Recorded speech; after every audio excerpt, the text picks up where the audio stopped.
Okay, and we are live. Thank you, everyone.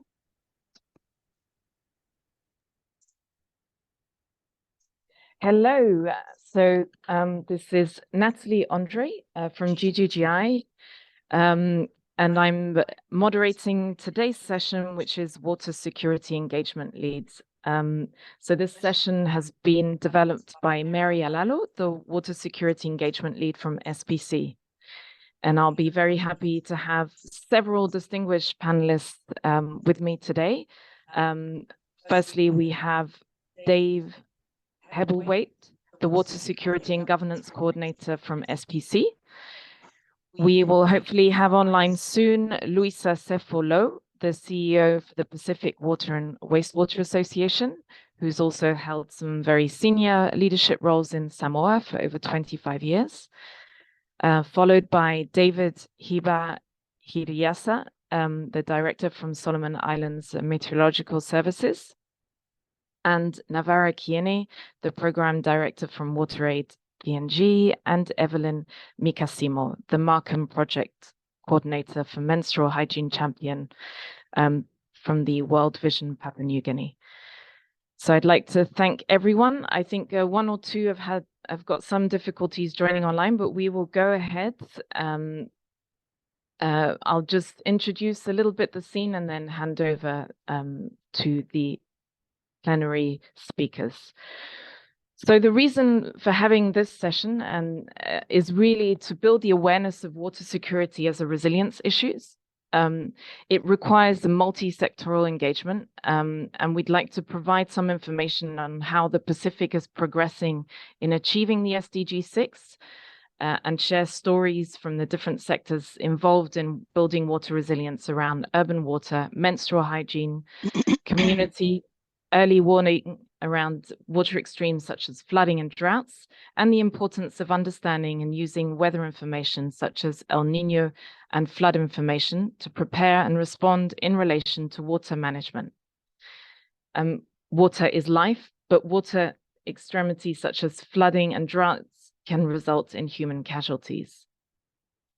So the way this session has been designed is there'll be a talanoa or toki story session where the experts from the region will talk about the resilience theme, but from their perspective and from their experience. So I'm very happy to introduce Dave Hebelwaite. Over to you. Thank you. Hey, thank you, Natalie. Yeah, Mbulavanaka, Tampramasaka, everybody. It's really great to be here today as part of this dialogue. Everybody on the panel today works in water security every day, and it's about time that water security dialogue was part of this dialogue, broader dialogue for resilience, where it belongs. And so we're really happy to be invited to be part of this. Even before this session today, I noted yesterday, almost every session referred to water security in some regard, whether it be flooding, like in Semwa village in Singatoka, whether it be the catchment management and water and sanitation issues on Columbunga Island in the Solomons. Almost every presenter brought up a water security issue. But Natalie, I'm wondering if we have the share screen for the slides. Sure. I'll just share your slide. Thanks. Thank you. And while we're waiting, I just also want to give a shout out to the panelists that have been able to join. So Luisa Cefo has been able to join. And there'll be several others joining. But first, I'll be handing over.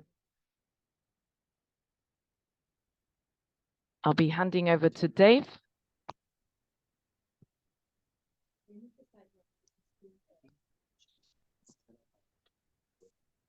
Okay. Yeah. Yeah.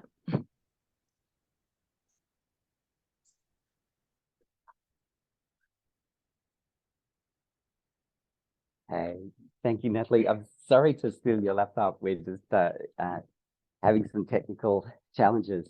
So first up, just want to give a really brief background to water security for those who don't work in water security every day, and maybe start with the question, what does water mean to you? And I just want to ask an open question to everybody online.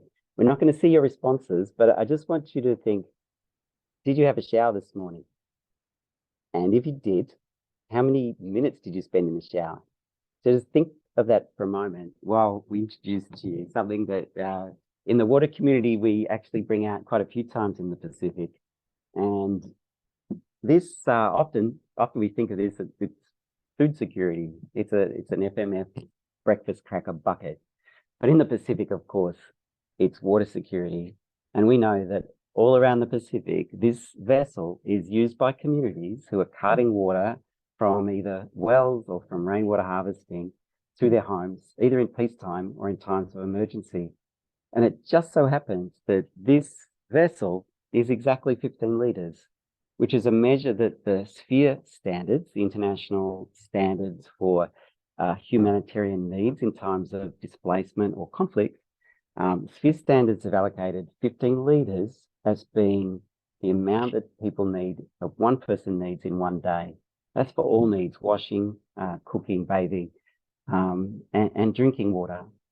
And what we know that in the Pacific, we know there's many communities who actually, this is a unit that's not just relevant in times of displacement or in times of disaster. It's a unit that's actually everyday part of lives. So we know that water scarcity is an issue in the Pacific, but we also know that it's not just a case of not having enough at the right time. It's also about quality. It's also about equality and equity and who gets water in a community and when. And also it can be about having too much water. We know that the impacts of water-related disasters, hydrometeorological disasters, are about 75% of the disasters that face the Pacific. These are all part of water security, and the speakers today are going to be touching on different elements of those, and there'll be sessions throughout the day today and even tomorrow that touch on water security and its different elements. So just to set the scene, I'm going to very quickly present what we do know about water security in the Pacific, just in 5 quick images. So the first one, we know, unfortunately, that the Pacific has the world's lowest levels of access to at least basic drinking water sources. Now, drinking water supply data comes from our countries, and it's reported through the Joint Monitoring Program, through UNICEF and WHO, and it shows that we are constantly, unfortunately, the Pacific is coming out at the lowest in the world, where 60% of our Pacific population has access to at least basic drinking water facilities. And unfortunately, that number gets worse when we look at sanitation. Sanitation, safe sanitation and hygiene is part of water security. And we know that for the Pacific, that number is 33% in terms of access of at least basic facilities. And that again is the lowest in the world. And most of these numbers come from the Pacific's rural and remote maritime communities. A lot, of course, in rural Melanesia. And of course, with all Pacific data, numbers are driven heavily by people living in the bush in PNG. We know that there's really high numbers in the Pacific that continue to resort to the bush or the beach for their toilet facilities. Basically, we've got 13% of Pacific Islanders that rely at some time on the bush or the beach. That's really high numbers of open defecation, affecting not just those who do it, but those who live in the communities where this is practiced. Another slide. Another image that really tells some of the story of why water security is such a challenge in the Pacific is that we are, by some measure, the world's least urbanized region. Less than a quarter of Pacific Islanders live in an urban area, and even less live within the reach of a water utility and connected pipe services. This is important when we think of water security, because in the Pacific, water security is primarily managed at a household, at a village or at an island council level.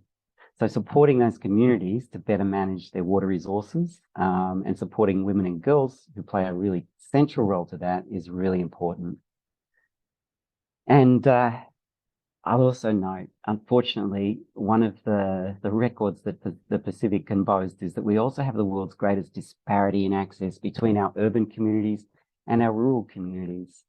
This is really profound, and it shows the challenge in actually supporting these communities to have not just services, but the capacity to manage the extremes of water, whether it be drought or flood or the impacts of waterborne disease. And just to show, of course, we're a region of extremes, and these are often water extremes, whether it be floods or drought. These are all part of water security, and it's really why we feel that water security should be central as an issue for resilience, but also as a tool. Water security action can be a really key tool in supporting community resilience, which is why we're so happy to be part of the dialogue today. Thanks, Natalie. I'll pass back to you and our next presenter. Many thanks, Dave. So that was a great overview, setting the scene from a global perspective down to the Pacific. And now I'd like to hand over to Luisa Cepolo from the Pacific Water and Wastewater Association. Over to you, Luisa, to share your thoughts on the theme of resilience and how and why it relies on water. Luisa, can you hear us? Hi, thank you, Natalie, for the introduction. Talofa lava and pula vinaka, everybody listening in. Thank you for the opportunity to speak on this topic. I think there are a couple of statistics that stood out for me in Dave's presentation, that only 60% of people in the Pacific have access to water, and only 33% have access to sanitation. And those figures do speak volumes about the unmet demand for water that is there in our communities. And you could probably easily imagine what the reality is that those without face daily. Because without water, there is no life, period. And of course, we know people are not dying in the Pacific from lack of water, because they will simply do whatever it takes to get that water. And you saw the buckets of Pacific breakfast biscuits that people do to go and collect that, because they will simply do whatever it takes, no matter the hardship or the difficulties. But it will impact their health, their well-being, and productivity. One of the means by which some get their water is getting it by cutting holes in main pipelines or illegal capture. Utilities measure this loss as non-revenue water. Non-revenue water, which also includes water leakage, averages about 45% in Pacific utilities and is as high as 95% in one or two countries that face huge water shortage challenges and access. And all those statistics are fact, as bleak as it is, but it is not a made-up story. It is the present Pacifica reality. In the 10 plus years, BWWA has done its benchmarking survey amongst its 30 utilities spread out over 21 countries and territories of the Pacific. The progress in the number of people accessing water and sanitation reflects the same story relayed by Dave. Some progress, but overall too little and too slow. And there are many reasons for that. For example, high population growth, which the provision of service cannot keep up with. But one particular reality has to do with institutional governance. Water utilities in the Pacific are mostly state-owned enterprises. They are legally mandated to service urban areas or high population density service areas that can earn the enterprise the means to pay the service that it provides. Siwa, for example, Solomon Island Water Authority, services a population of about 61,000. And that is only, that's, if you look at the total population of Solomon Islands of 667,000 people, that is only a mere 10% perhaps. Kiriba's Public Utilities Corporation provide water to only 32% of the country's total population. Tonga Water Board, 60% of total population, and so on. And the question is, what about the rest of your country who have no access? Who provides for them? Should the utilities go beyond the mandates to do so, their mandates to do so? Should we charge the correct tariffs that will enable utilities to do so? Food for thought.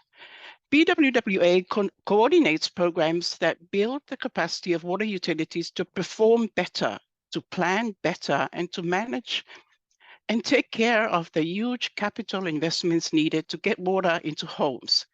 We also encourage utilities to look beyond their service area and plan how they can contribute to achieving SDG 6 in their countries. A diagnostic study of our water utilities published last year looked at that particular aspect. How are utilities positioned to advance the goals of SDG 6 in their countries? What are the gaps and challenges, and what is the plan? Some great things came about since we started talking about SDG 6 amongst utilities some 5 years ago.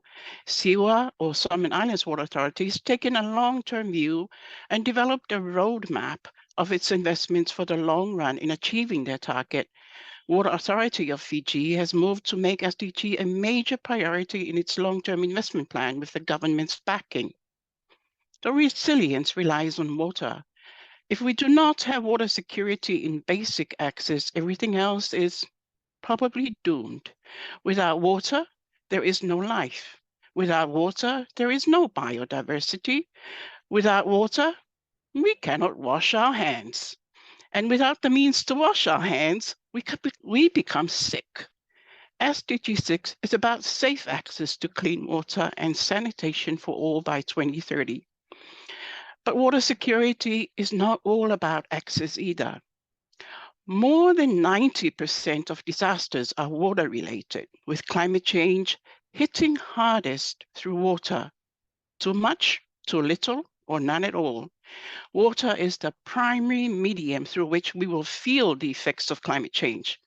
And two natural disasters stand out for me as the most destructive water disasters in Samoa in the last decade. First, the floods of 2012, which destroyed livelihoods, assets, and people's properties. And secondly, the floods of 2020, which I must say is the worst I have seen in the Apia urban area in my lifetime. People say a picture speaks 1,000 words. And an aerial view of Apia under knee-high brown dirty water in the middle of COVID is a picture that is stuck in my mind. And if anything at all should drive home to us the need to look at water security as a resilience issue, it is disasters such as those. Water security is not all about access. It also means an acceptable level of protection from too much and too little. Resilience does rely on water. Water is the connector of all living things. It connects us all at a very basic level. It flows through us, from us, and around us. It rises from below and falls from above in different forms. It can sustain life, provided it is accessibly, sustainably, and safely available. But it can also destroy life if we do not plan and manage the risks. Put water resilience on your agenda, and together we can build a resilient Pacific. Thank you for your time. Thank you very much, Luisa. And I've only just noted your surname actually contains the word water in French, l'eau. It's very fitting.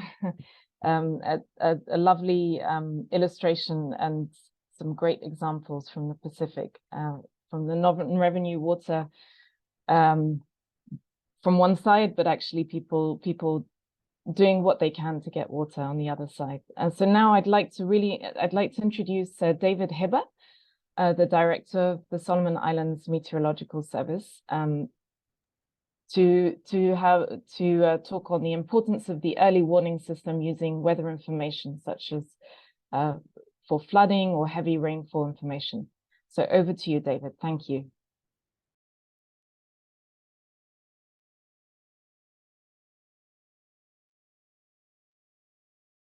Hello. Hello, David. Thank you, Natalie, for the introduction. Yeah, so first of all, I'd like to thank the organizers for the opportunity to be part of the forum. I think from our side, my talk will be focused mainly on the issues we have in the Solomon Islands. And I was asked to talk about the early warning side in the El Nino and how it relates to flooding. So it's more like the opposite of what Dave and the CEO has touched on. And so for us within the Met community and the hydrology, sometimes we regard as water is not always life. Too much water can also cause loss of lives and properties. And this is something that in the Solomons we frequently experience. In terms of the hazard for Solomon Islands, cyclone, which is usually caused flooding, is a very big issue for us in the Solomon Islands in terms of flood. Water scarcity, the statistics that I have, water scarcity, there's very low likelihood. In terms of the major disasters from 2011 to 2020, 23% of the disasters comes from flooding, and only 7% is from drought. So I would say that there is very low likelihood for water scarcity, and usually for the Solomon Islands case, flooding is always associated with the early formation of tropical cyclones. That means during the slow developing low pressure systems that are within the Solomon Islands region, that is when we normally have the flooding. But in terms of how the statistics is recorded, if we have a flooding and that system develops into a tropical cyclone, that flooding will be associated with the tropical cyclone. So, but in actual fact, most of the flooding that we experience in the Solomon Islands are because of the early stages of the tropical cyclone development. Classic example is the 2014 flood, which we had in 2014. It was 2014 and 2015 was El Nino years. And the thing about the El Nino is in the Solomon Islands, there's two likely impacts from the El Nino. And now we are now in an El Nino phase. As some of you, all of you be aware that we have most of the Pacific countries, in fact, the World Meteorological Organization declared an onset of an El Nino. So in terms of the impacts, how it relates to the flooding, for us in the Solomons and most of the regional countries, El Nino means lower than normal rainfall, which means it will have some sort of impact on the water. The other thing that we have in the Solomon Islands is El Nino also is associated with more tropical cyclones in the Solomon Island region. So if you relate that to flooding, although there'll be less rainfall, but when it comes to severe weather events, which usually cause the flooding, there will be more tropical cyclones. And in fact, within a few weeks' time, the regional cyclone warning centers will issue the tropical cyclone outlook at the end of this month. So if you look at the example of the 2014 flooding that we had, it was it was because of a low pressure system that was almost stationary around Coral Canal. And after 5 days, it traveled into the coral seas after causing the havoc in the Solomons. It traveled into the coral seas and actually named the tropical cyclone Ita. So that is why I was referring to the early stages, the most issue for us in the Solomon Islands. And the impact is huge. We're huge. Especially that flood in 2014, I think the estimate is around 9.2% of the GDP, which is a big impact for our economy.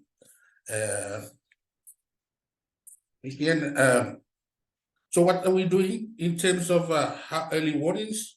We are now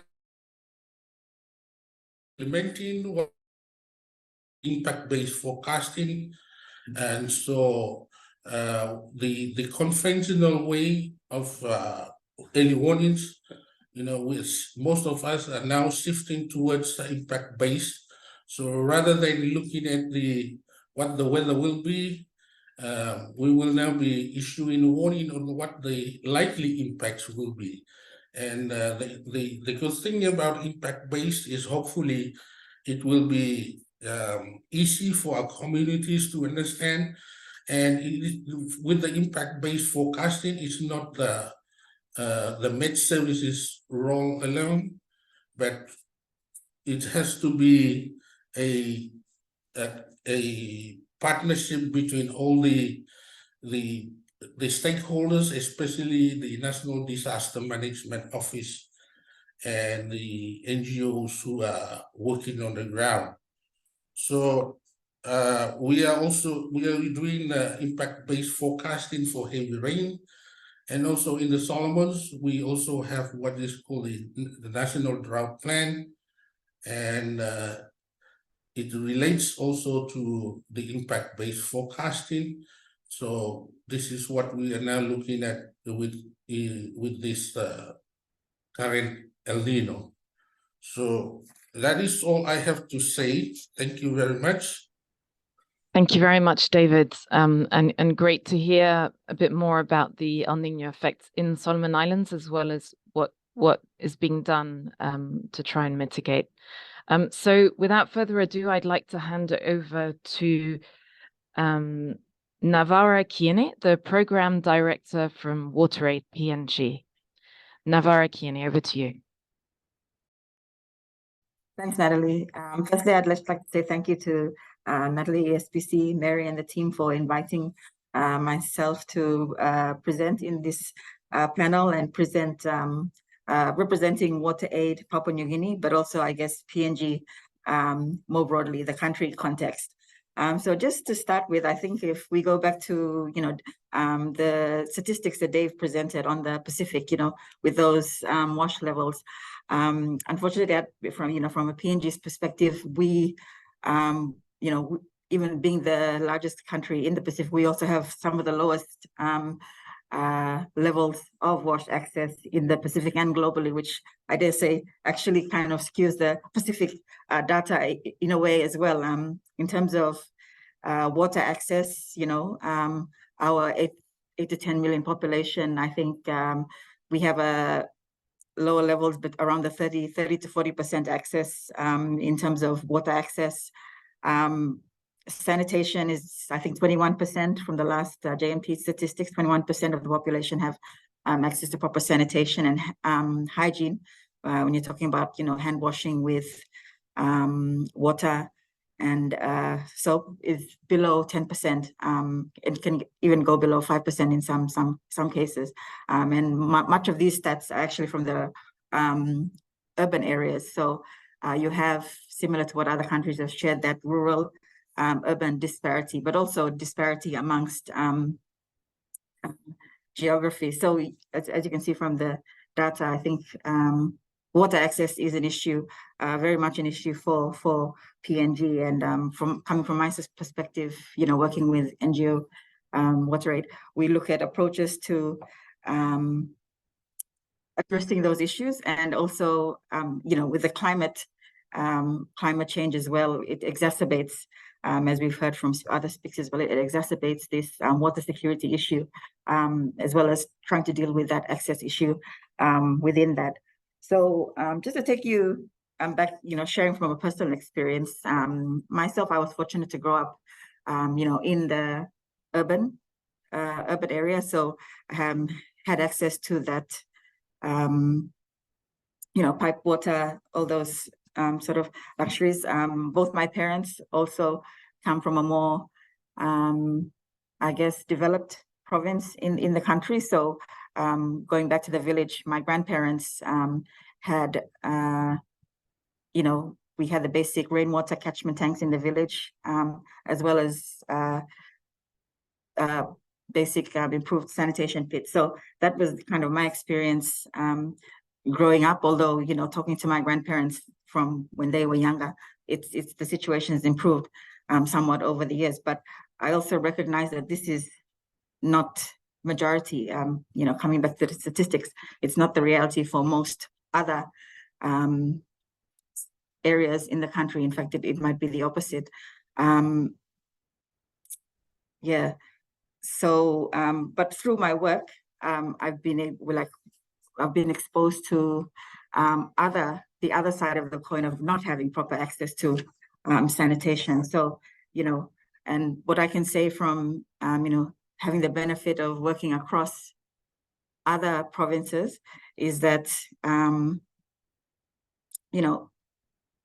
I've been exposed to different sorts of situations in the country through my work, and what strikes me that's been common across all those areas is that the issue falls mainly on, I'd say, women and girls who bear the brunt of and the burden of attending to wash tasks in the household and communities, but also face mostly the impact of not having access. And also when the climate change aspect comes into play, it also affects women more greatly than men, I'd say. So with WaterAid, we've worked in areas where, for instance, the whole community relies on an open surface water, say rivers. So we worked in East Ipik, we worked in an area where women are discriminated when you have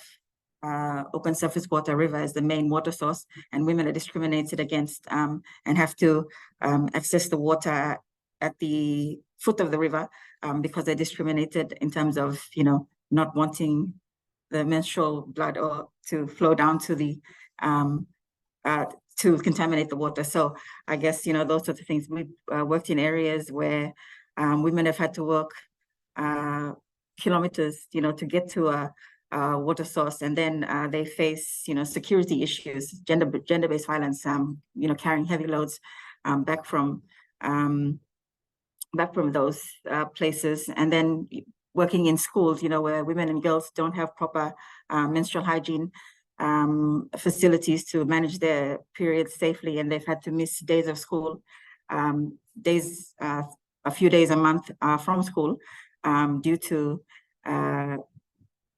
not having proper facilities to manage their menstrual or manage their periods. So these are the sort of things that we see in the communities, and unfortunately it is common across. And I've been privileged to be able to work in this position where we can assist to address these issues for the population.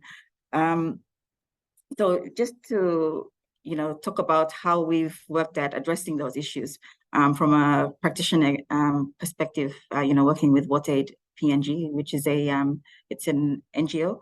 WaterAid takes a dual system strengthening approach to our work addressing these issues in the country.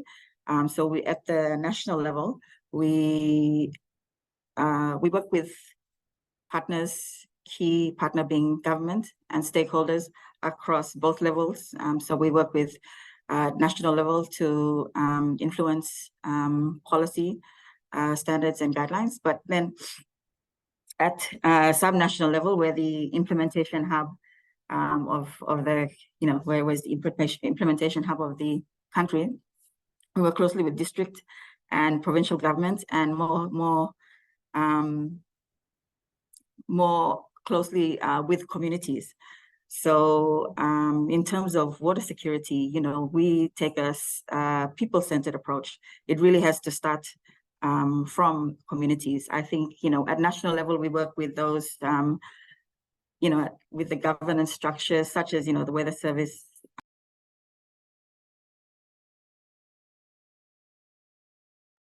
Sorry, Navarra, I think you're muted there. Yeah. I'd maybe take the opportunity to just ask if we could wrap up. There's some great stories there, but we're running a little short on time. So thank you, Navarra. No worries. Yeah, I didn't mute you. I'm not sure what happened, but okay. I maybe take the opportunity to then thank Navarra for some really good illustrations of what water security can mean in PNG. And I noted the story of the menstrual hygiene and how it affects, and which kind of brings me to the next speaker, Evelyn Mikasimo, the project coordinator for the Menstrual Hygiene Champion, World Vision PNG. And I'd also like to encourage maybe especially the SPC staff to answer some of the questions in the chat. There's also a Q&A box, because we won't unfortunately be able to answer all the questions at the end of the session. But for now, Evelyn Mikasimo, it'd be great to hear from you. Thank you. Good morning, everyone. Thank you, Mary and the team, for giving us this opportunity to be part of this forum. Yes, I work for World Vision Papua New Guinea in the WAS portfolio. We work in schools and facilities and rural communities. My presentation will be more on menstrual hygiene management, how we are addressing menstrual hygiene management in the communities and the schools. Now, Papua New Guinea, talking in terms of Papua New Guinea, we have diverse culture, and that also creates a lot of taboos and cause a lot of stigma around how people see menstruation. Now, menstruation taboos are deeply rooted in many cultures, and women and girls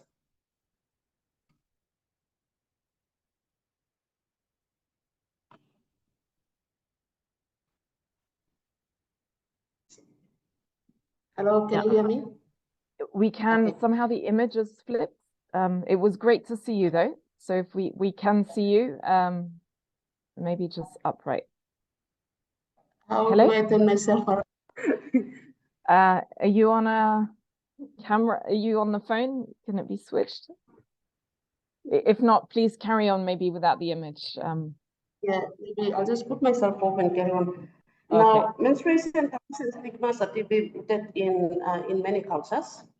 Women and girls are often considered impure, unclean, or cursed during menstruation, leading to discrimination and exclusion. And that is all across Papua New Guinea. And knowing Papua New Guinea is made up of more than 80% rural, we still have those challenges around menstruation, taboos, and stigma. Now, for us in World Vision,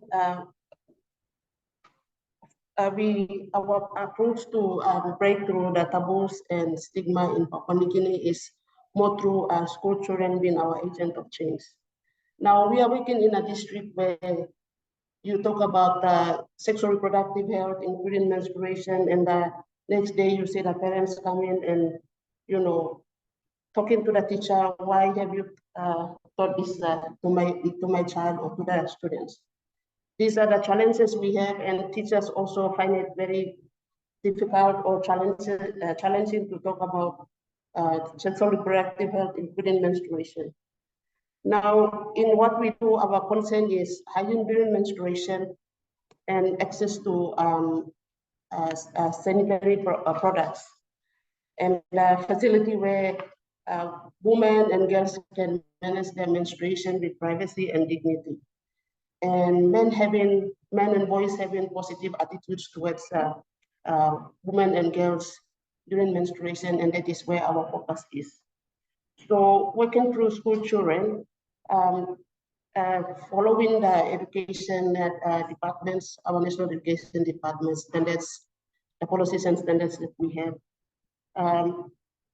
they want us to provide discrete menstrual hygiene management education to both male and female students. Now the difference here is we have the younger kids and the adolescent students, and where do we deliver this message with us still having the taboos and stigma around it, and having a lot of challenges with the parents and teachers not having much or many resources around how they can deliver menstrual hygiene management. Having those shortfalls, we try to work with the school management, and in particular the students, both male and female students. We do focus group discussion, and we open up this dialogue where we tell them that menstruation is part of normal growth and development of a girl, and this is how you should approach the girl. So we try to bring in better understanding to the boys so they can start to have positive attitudes towards girls. And teaching those kind of lessons in the school, the students are taking the learning home, telling their parents the needs for their sisters in the homes, for their mothers in the homes, and for every other woman in the home. And that is the success that we can bring in what we are doing.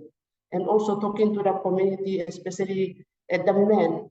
When it comes to family income, it's always been managed by the men, and men does not see the needs for menstruation, and not only at the rural setting, but also at the urban setting, where the taboo doesn't allow even an adolescent girl to talk about her need to a father who is well educated too. Or it's something between women, the mother and the daughter, they talk about it, or it's something between peer to peer, they talk about it, but it's not something where we talk openly in a home, openly in a public. So these are the things that we want to break through, and we don't want to keep these things as a taboo. We don't want to keep them, we don't want to make it become a stigma.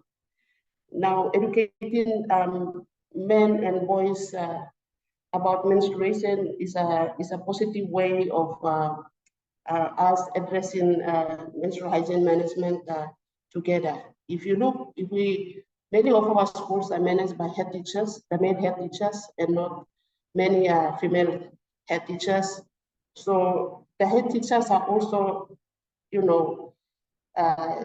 they are also being surrounded by the taboos that we have. So even the head teachers to really address menstrual hygiene management in the school is something that we are breaking through. We are breaking through by taking those interventions. So the message around menstrual hygiene management in the school, into the communities, reaching the school management at the stakeholders level is something that we are working together, not as World Vision alone, but with other development partners and other local NGOs on the ground, and other women group organizations, the churches, that we are trying to break through this taboo, so women's health can be improved. Girls can also have better education, because we know very well in our country that girls are sent home unfairly during menstruation due to not having a facility in the school where girls can manage their life, and girls not having a better understanding around what menstruation is, how they can manage their life. That limits their opportunity to be in the school, to be learning.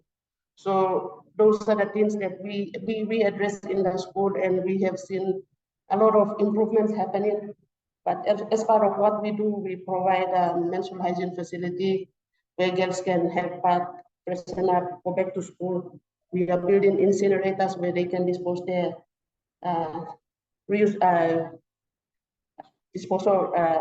dispose their sanitary pads.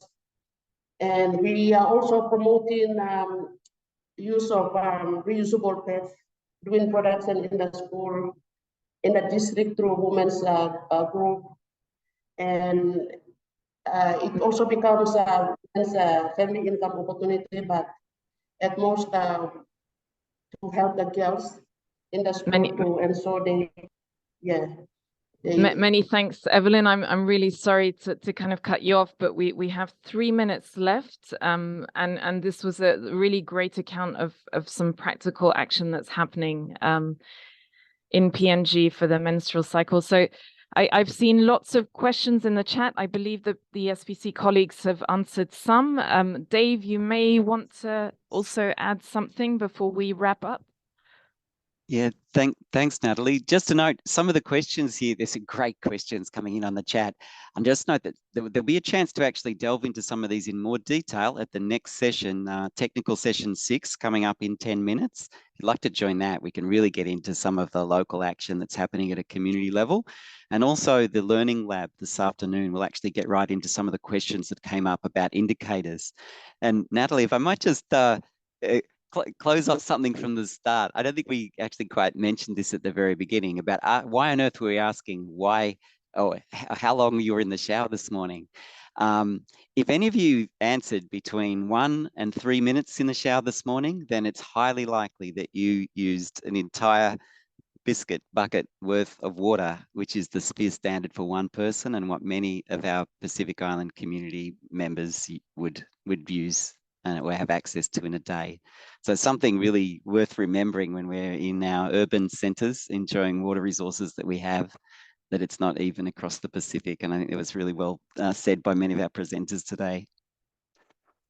Many thanks, Dave. So I don't think I can summarize in 1 minute everything that's been said, but it has been a really great discussion showing some people, some passionate people working in the sector across the breadth, from menstrual cycle, from the meteorological services, and also from the Wastewater Association. It's great that there's coordination happening also, and I believe SVC has a great role to play there. We've seen progress, but there's much to do, and the Pacific water is key for resilience, as we know. And so there's a lot more work to do together. Okay, so I'm going to end on that note and thank everyone for joining and for all the questions. And please join for the next session with Dave. Thank you very much. Thanks.